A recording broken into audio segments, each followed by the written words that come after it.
7章妖精物語。人間は自然の美を楽しみ、これを享受します。だから大自然の生命の中に満ち溢れている年齢と妖精たちは人間の霊的進化に密接な関わりを持っています。それゆえに霊的進歩のためには進化のある段階でこの目に見えぬ助力者たちに気づくことは必要なことなのです。多数の人たちは小人たち、すなわち自然霊のことはそっちのけで自分の死後の問題にばかり首を突っ込んでいます。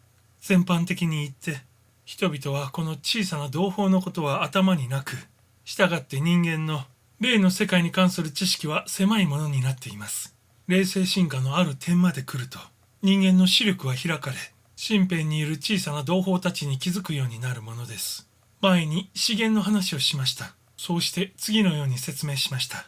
4つの物質の要素に浸透して五感ではわからないが第六感、つまり直感ないし霊感ではわかる精妙なエーテルが存在するということ。妖精たちはこの4要素内部の精妙なエーテルから作られています。だからエーテル視力を持った人間には妖精たちの姿が見えるのです。例えば土と土エーテルに浸透しているより精妙なエーテルはノームと呼ばれる小人たち、すなわち自然霊たちが作られる素材であるということです。物質の水の成分の背後に、またその内部に水エーテルが存在します。この水エーテルからアンディーンとか水霊とか呼ばれる霊たちが作られています。火の場合も空気の場合も同じことです。火の要素である火エーテルから火を燃え立たせるサラマンダーが作られています。各要素のエーテルの内部にそのエーテルから創造されてその要素と結びついた生き物が住んでいるということです。空気中には空気の要素と結びついた生き物が満ちています。これらは空気エーテルから作られていて、小粒のものもいれば人間より大型のものもいます。特に山に行くとその姿が見られます。人跡稀な地へ行けば山霊とかシルフとか空霊とかに気づくでしょう。彼らは強力で神秘的であって人が入り込むのを必ずしも喜びません。例えば時折登山家たちが不思議な困ったことにぶつかったそういう経験をすることがあります。空気の精霊たちはある点を超えて人間が入り込むのを許さないのです。このような驚くべき霊たちが精妙なエーテルには住んでいます。皆さんが瞑想をしてもし一生懸命やればそういう高いところへないしは内的世界へと入って行けます。これは今皆さんが努力中のことですが、肉体でなしに幽体でもって皆さんは妖精たちの国を訪問できます。大地の内部に山々の内側に彼ら妖精たちの宮殿を見ることもできます。物質的な皆さんの生活に浸透しながら精妙な生活の世界がいっぱいあるのです。皆さんは物質を硬い塊と思い、その硬い内面に別の生活があるなどとは信じがたいことです。皆さんは失念しておられるが、物質は本当は隙間だらけに編まれていまして、波動の程度が違う別の物質形式の浸透が可能なのです。それゆえに我らは皆さんを土の成分の中の妖精の国へ連れて行けるし、物質のアラバスターと外観はそっくりの妖精の宮殿へ案内もできるのです。我らは皆さんの物質庭園の内面にある妖精庭園へ皆さんを案内もできます。瞑想をすれば海岸の奥深くへと入り、水霊たちの水の国の中にいるアンディーンたちの姿が見えます。皆さんは海辺へ、すなわち水が豊かで藻が茂っているようないろいろなところへ行けます。そこの水エーテル的側面には小さな自然霊アンディーンたちが見えるのです。さて皆さんに資源について考えていただきたい。そうしてこの資源がどれも皆さんの内部にもあるということを理解していただきたい。されば皆さんはどの要素の小人たちをも自分に引き寄せることができるのです。特に我らがいつか述べたイニシエーション、霊的進歩の階段を受けた時にはそうです。密教の学徒である皆さんはイニシエーションのいくつかをおそらく知るようになるでしょう。それはエジプト、ギリシャ、その他の古代神秘学派の志願者たちが経験しました。このイニシエーションは資源の一つ一つと関係ある自分の魂の質をテストする、そういう風なものでした。各資源の自然霊たちは内的な魂の次元でこれらイニシエーションと関係を持ちます。例えば感情のテストを受けている場合は水の霊であるアンディーンが関与しています。空気のイニシエーションで精神体、メンタルボディが強化されつつある場合は、シルクが奉仕していることがわかります。土のイニシエーションで魂が物質の束縛から自由になり、害や低級意識を捨てることを学びつつある場合は、土の年齢が関与しております。愛の教訓を学びつつある場合は、彼、すなわち火の光の精霊が関係しています。今度は視点を変えて、妖精の別の面、民話や妖精物語で妖精が演じている役割について見てみましょう。念のため、昔から伝わるこれら物語の多くは、人間の魂が実際に経験した話だということです。我らはまた魔術の分野にも入ることになります。というのは、魔術はすべて自然霊のおかげで成り立っている面が多いからです。こういう話があります。妖精なり年齢なりがある物品に愛着を持ってくっつくと、その品物の持ち主の命令のままに従う。そういうことです。ランプの奴隷とか、指輪の奴隷の話とか、そういうのがありますが、これらの物語の中には真実があります。古代人がよく使ったお守りや呪文が年齢を引きつけることがよくありました。というのは、自然王国のこれら精霊たちは、エーテル界の法則を知っている魔術師や僧侶や神秘家の命令を受け、言いなりになるからです。しかし我らは次のことを指摘しておきたい。自然霊を使う人はある段階まで、霊的に進歩した人でなければならないということです。でないと厳しい罰を受けることになります。例えば、大使は自然の法に調和して生きていますので、自然霊たちが大使と共に働くわけです。主イエスは海の嵐の折、水と空気の自然霊をたやすく投御なされた。あれを思い出してください。イエスは大使でした。されば一も二もなく自然霊たちは従ったのです。だがある程度の知識はあっても、命令を下す本当の力量を持たぬ神秘家は、おそらくこう言って年齢と取引するでしょう。まず私の言うことを聞いておくれ。そうすれば私も言うことを聞いてあげる。と。ファウストの物語のように、彼は自然霊を従わせるために、自分の魂さえも売るのです。だが、決済は必ず後からやってきます。されば彼は自然霊に従わねばならなくなるのです。宝石とか何か品物に愛着を持っている小人たちは、その品を身につけている人が、それを愛し、大事に取り扱えば、その人に奉仕してくれます。次のことは心に刻んでいただきたい。生命の根源の方とは愛です。さればノームたちは人間を仰ぎ見ます。そうして人間から善意と愛を期待します。彼らは人間と張り合うことが好きです。自分の周りにいる人たちと同じような服装をします。衣類だけでなく人柄も作り出します。例えば中国では年齢たちが中国人そっくりです。中国服を着て、習慣もその土地の人たちと同じようです。インディアンに仕えた小人たちはイギリス人なんかではないのです。顔つきも服装もインディアンみたいです。このことはどこの国だって同じことです。人間族は年齢たちに責任があります。されば人間の愛が彼らには重大です。愛も善意も、そして生活の正常さも、もし人間性が堕落すればどういうことになるのでしょうか。それは資源の霊とは似ても似つかぬ、低級なエーテル生命を作り出すことになるのです。人間の残忍さだとか、芳醇な肉欲だとか、そういう人間からの発出物が、たちまち目に見える年齢を作り出すのです。実例を挙げてみましょう。アルコールに溺れた哀れな人間たちは意識混濁状態になります。そういう状況下で彼らは極めて不快な生き物を見ています。それは幻覚ではありません。それはこのアルコール中毒者の発出物から創造された年齢なのです。強烈な感情を出す人は奇怪な生き物を創出します。そういう劇場からは皆さんの言う小さな魔物たちがたくさん生み出されるからです。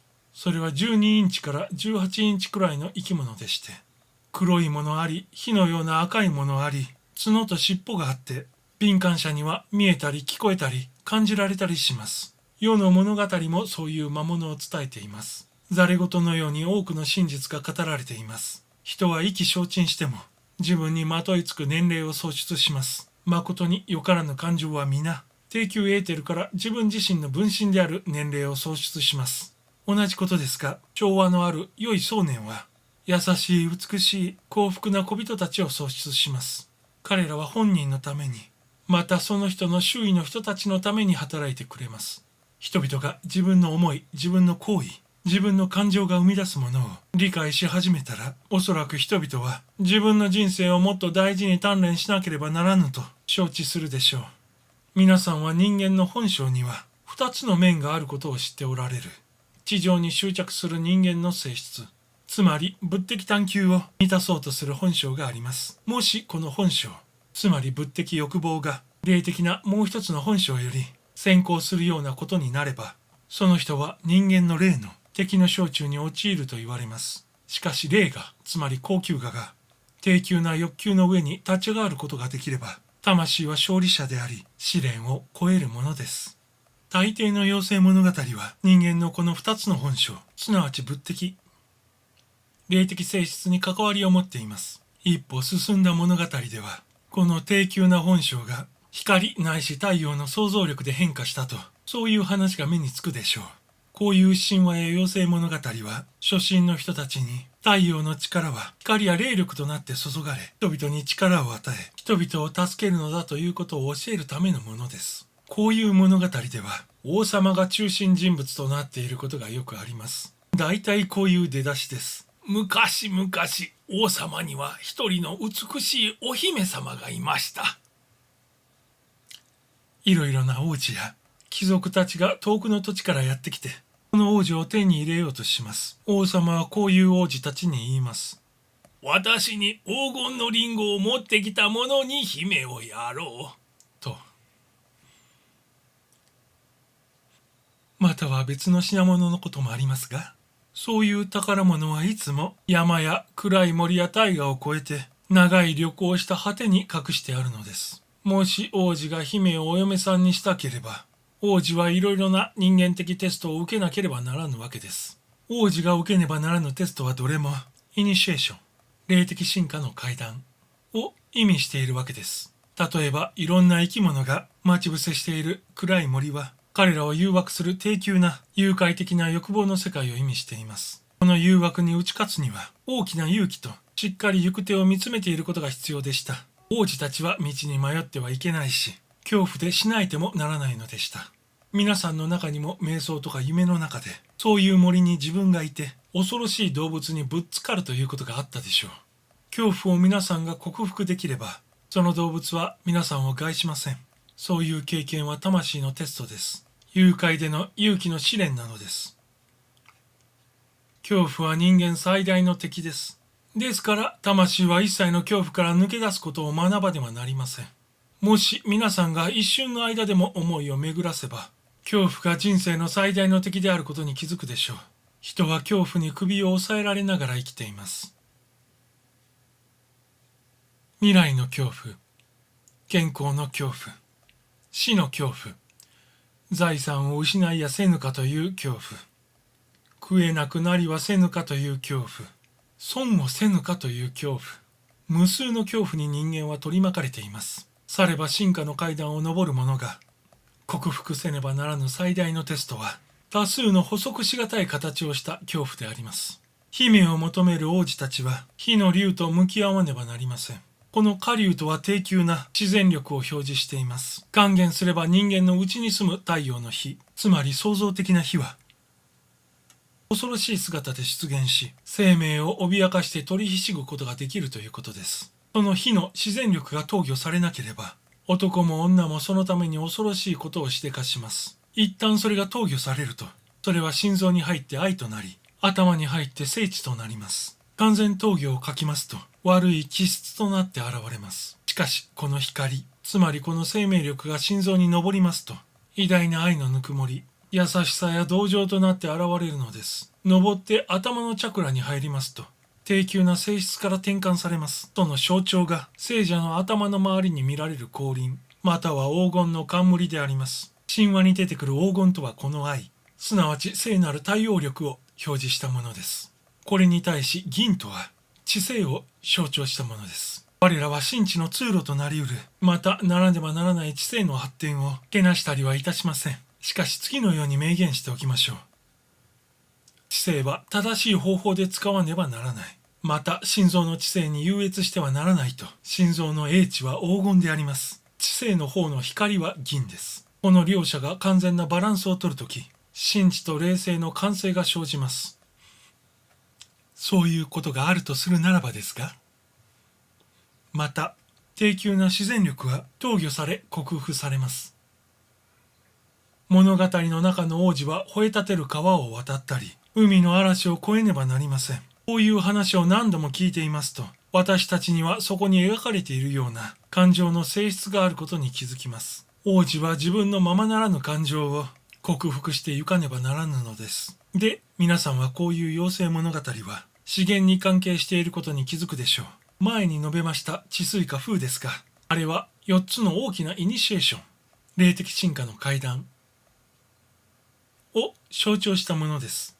王子は資源すべての試練を経験します。死はその最後のイニシエーションとして立ちふさがります。これは地上的人間の克服、つまり新人の誕生を象徴するものです。王子がこの4つの試練をすべて通過するとき、晴れて姫と結婚する準備が整うのです。昔の妖精物語の多くはこういう筋書きでして、実際に霊性会見と魂の発達を物語でなぞったものです。話の結末は神秘的な結婚になります。その結婚とは魂と霊との結婚です。魂は自らの戦いを経験し、低級な性質を克服して純化され、ついに大河との完全結合の準備が整うのです。ここにもう一つの別の物語があります。今度はその話をします。小さな王女の話です。婚礼の時に妖精が来て、美と富と小さな女の子なら皆欲しがるあらゆる良いものを与えてくれました。それは王様夫婦の大変な喜びでした。そんな物語を皆さん聞いたことありませんか？良い妖精が言ってしまいますと、後から悪い妖精が登場しました。両親は王女がいつか大きな災難に遭うかもしれぬと告げられます。両親は姫を守ろうとあらゆる手を尽くしました。しかし無駄でした。ここには大きな教訓があります。お分かりでしょうか？ポイントはこうです。魂は霊性進化のためには一定の体験を通過せねばならぬように決められている。こういうことです。こういうわけで王女は害を受けて眠りに陥ります。物的生活には束縛があって、王女はその鎖につながれる。そういう意味です。皆さんは皆この王女です。もし皆さんが自分の真我が見られたらびっくりするでしょう。皆さんの真我とは王女が初めにそうだったと話にあるように、それは美麗極まるものですから、皆さんの上、地上から遠く、王女、つまり皆さんの皇后が住んでいるのです。大抵の人たちの場合、かの美しい王女、つまり皇后は、世俗の生活、また数多くの過去の地上生活で汚れ、魔法をかけられて眠り込んでいます。眠りから覚めるには、時には長い時間を要します。その王女、すなわち皇后が目を覚ますには、それを目覚めさす力を持つものは一つ。愛です。こうして皇后は、その時が整うまで眠ります。時には王女は一面に毒草がはびこるお城の中で眠り続けます。それはちょうどこの現世の姿ではありませんか。物質世界はまどろむ魂の周りを取り囲み、びくともしないようです。人はしばしば手荒い外界にばかり目を向けています。しかし、もし人がこの手荒い外界を切断すれば、人は眠っているその下に極微の自然を発見することになるでしょう。これが皆さんの仕事です。我らが仕事です。チクチク突き刺す者の背後に隠されている王女を常に求める仕事です。容易ならぬことではあります。すべての人はその内部に光を所有しています。つまり誰もがかの王女を所有しているのです。各々を愛おしみを持って取り扱うこと。これぞこの世での我らが仕事です。他の自然なるものに絶えず目を向け、その美の覆いを外そうと、勇気を持って極限の努力を重ねて突き進むこと。これです。皆さんが瞑想中に主に触れることがあればお分かりと思うが、主は常に辛抱強く親切です。決して手荒ではなく、皆さんを裁くためにあるのでなく、無理強いをせず、絶えず皆さんから皆さんの真実の本性を引き出そうとなされます。こうした経験で人はその指導霊と守護霊を知ることができます。これら霊視たちは愛に満ち、自然なるものを絶えず見ておりますから、間違ってもらっては困るが、守護霊も指導霊も媚びへつらいなどはしません。ただただ彼らは皆さんの中の自然なるものに目を向けており、皆さんの高級の本性を引き出します。魂は進歩するにつれて、二つの美がはっきり見分けられるようになります。すなわち指導霊の中にある美、また魂の前途にある未来の霊的な美。少女の物語には、魔女に苦しめられ、逃れて森の中で迷子になった別の話もあります。その王女は悪いママ母が毒殺しようとしたので、お城から逃げ出したのでした。これは悪の面が善の面を毒することを物語っているのです。この物語は、いわゆる悪の影によって、黄河が帝河と分離した場合の人間の黄河について語っているものです。光の子は学習のために、つまり経験を得るために荒野へ、森へと入っていきます。少女は真理を求めて入っていくわけです。我らはこの森を、おののく魂がさまよう地上の現世になぞらえます。魂、すなわち子供、少女は、自分に味方するノーム、知の性たちに会います。この小人らは12級をもって示される魂の諸性質なのです。長い間森の中で小人らと幸せに少女は暮らします。すると暗い力、滅ぼそうとする悪の力がやってきます。精神も体も毒しようとする悪の力です。創世記にもこれと同じ象徴が記されていますが、面白いことです。少女はリンゴを食べるように誘惑されます。それが少女の破滅となります。少女は深い眠りに、ないしは死に陥ります。こういうことが絶えず皆さんすべての身に起こっているのではありませんか。世の悪は皆さんの真我を滅ぼしましょう。しかし、完全には成功しません。悪は魂を完全に殺すことはできないのです。魂は死んだような状態で閉じ込められてしまいます。王子がやってくるまさにその時までです。それは数ヶ月とか数年というわけにはいきません。幾生涯にもわたりましょう。待ちながら魂は眠り続けます。やがて適切な時になり、王子がやってきて眠っている王女の目を覚まします。ここに魂と霊との神秘的な結婚が象徴されています。皆さん、子供に話すように我らは極めて単純に話をしてきました。だが真理というものは甚だ単純なものです。そのために尊大な人間は真理を見逃してしまいます。人間の脳も知性も随分とお偉いものです。されば地上の全人類の問題を解決できる単純な一時をご存じないのです。息子のキス、心臓の中のキリスト霊、すなわち愛の目覚めです。幸いであれ、皆さん。喜びによって満たされ、光の中をまっすぐに見つめなされ、一直線に愛である黄金の心臓に向かってお進みなさい。すべてはよしと、こう知りなさい。かの金色の永遠の光の中に生き、活動を続けなさい。彼は何一つ皆さんを犯すものはない。ただ一つの実在は光、神、愛です。